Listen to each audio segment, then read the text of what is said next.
Chào mừng mọi người đến thăm bếp nhà MC. Hôm nay trời nóng quá nên mình sẽ nấu bún riêu.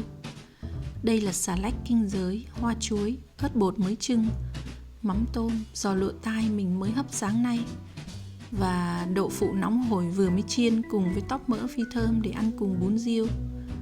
Nào, mời mọi người cùng vào bếp với mình nhé.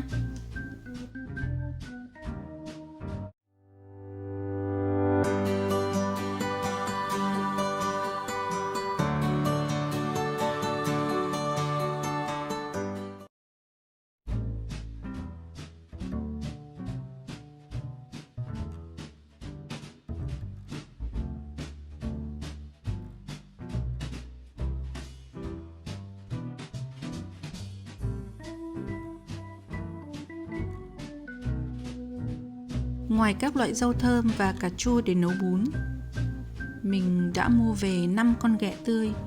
Mình bỏ vào đá cho tê lạnh và rửa sạch sẽ. Ngoài mấy củ hành tím để lát nữa phi thơm, mình có khoảng 15 con tôm tươi với một bát nhỏ tôm khô đã rửa sạch và ngâm mềm.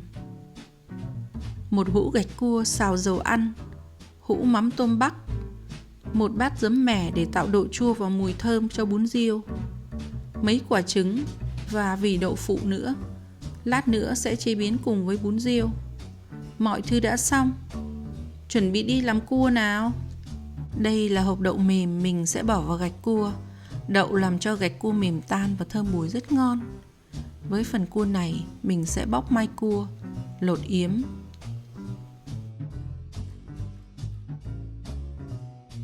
Mình đã khều gạch cua ra bát để lát nữa trưng màu. Còn phần thịt cua mình cũng đã gỡ, lát nữa sẽ bỏ chung vào với gạch cua. Chỗ cua này mình sẽ bỏ vào xay. Ở đây mình có một bát muối hột, để sau khi xay mình sẽ bỏ muối hột vào phần cua đã xay.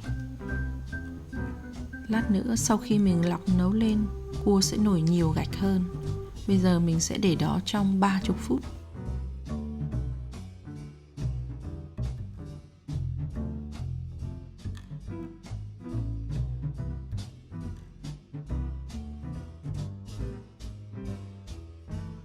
Trong lúc đó, mình bỏ lần lượt tôm, cua rồi đậu phụ vào xay cho nhuyễn. Sau 30 phút, mình sẽ bỏ nước vào để gạn và lọc lấy nước cua. Mình sẽ gạn và lọc 3 lần tới khi hết 5 lít nước mình đã bỏ vào.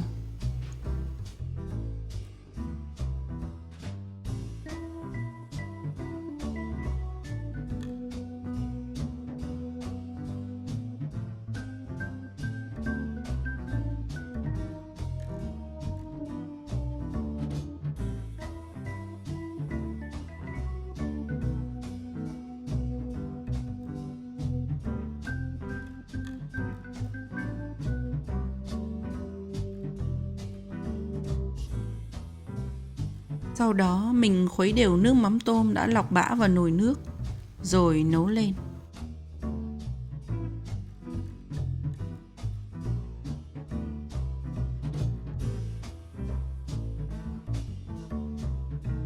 Nồi cua bắt đầu sôi, mình hớt lấy chỗ gạch nổi lên và trộn chung với chỗ thịt tôm và cua tươi đã xay lúc trước. Mình trộn 2/3 hũ màu cua xào dầu ăn vào đó, trộn đều cua, tôm và trứng cùng một thìa canh bột nêm gà, để một chút cho ngấm gia vị.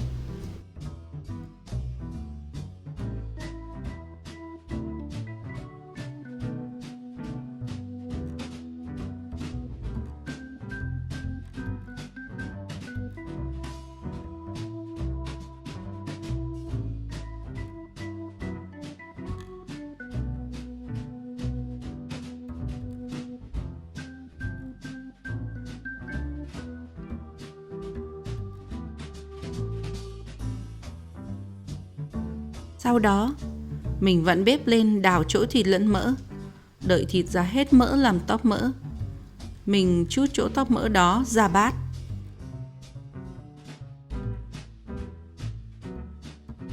Rồi mình bỏ hành tím thái lát vào chỗ mỡ nóng để phi thơm. Khi hành đã vàng, mình cho tóp mỡ vào cùng với hành, đảo lên một chút cho tóp mỡ quyện cùng hành nên mùi rất thơm. Rồi mình để ra rổ cho ráo dầu. Mình lọc 3 thìa canh giấm mẻ cùng một bát ăn cơm nước sôi. Mình trút chỗ mẻ đó vào nồi canh cua để cho canh có mùi thơm và vị chua đặc trưng.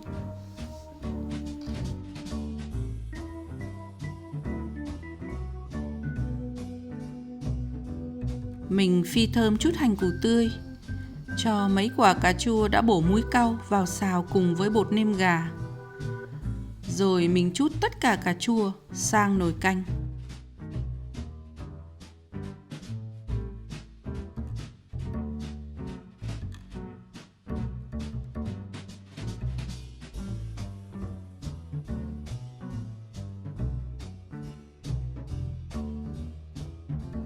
Nồi canh bắt đầu sôi lên. Mình vặn lửa hơi nhỏ lại và mình bỏ từng thìa gạch cua vào nồi nước canh tới khi hết.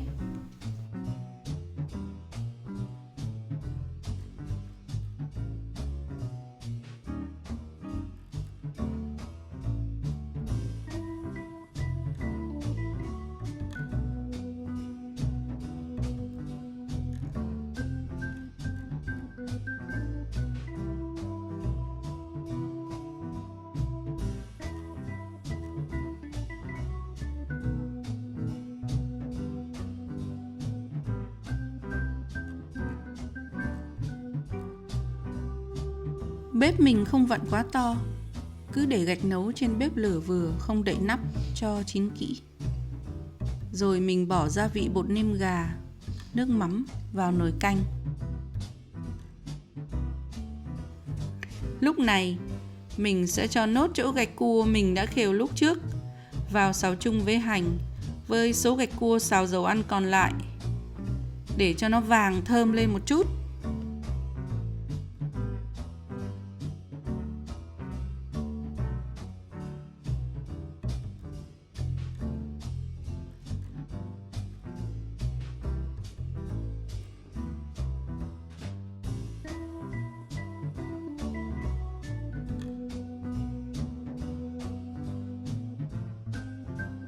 Cuối cùng, mình sẽ trút chỗ màu cua vừa chưng vàng lên chỗ gạch cua trong nồi.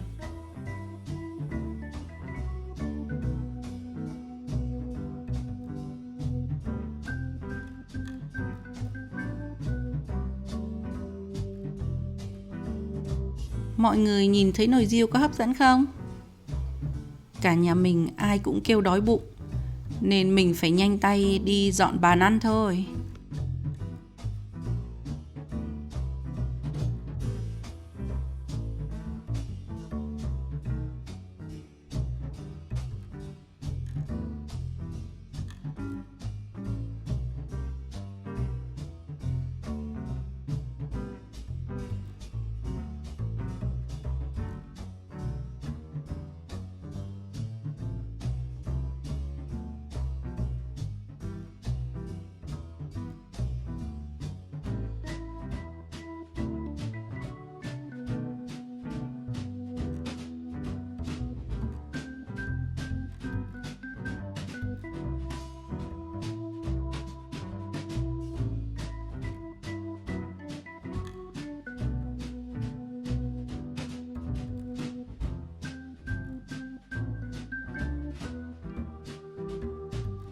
Mình làm kiểu này, riêu không hề bị nát, rất mềm, mịn và thơm. Gạch cua tan trong miệng rất là ngon.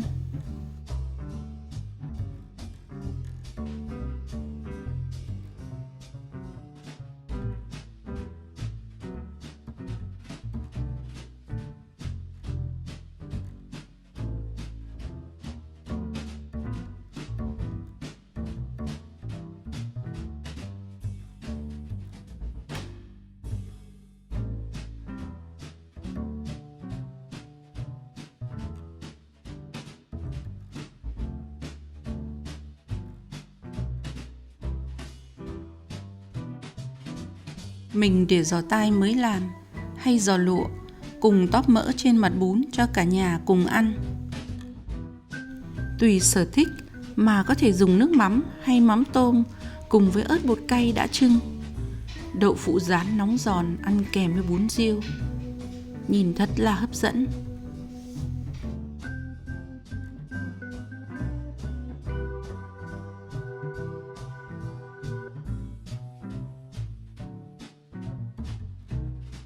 Xem này, bát bún riêu đậm đà hương vị và thật hài hòa. Mọi người hãy thử và cho mình biết cảm nhận nhé. Chúc mọi người ngon miệng. Cảm ơn mọi người.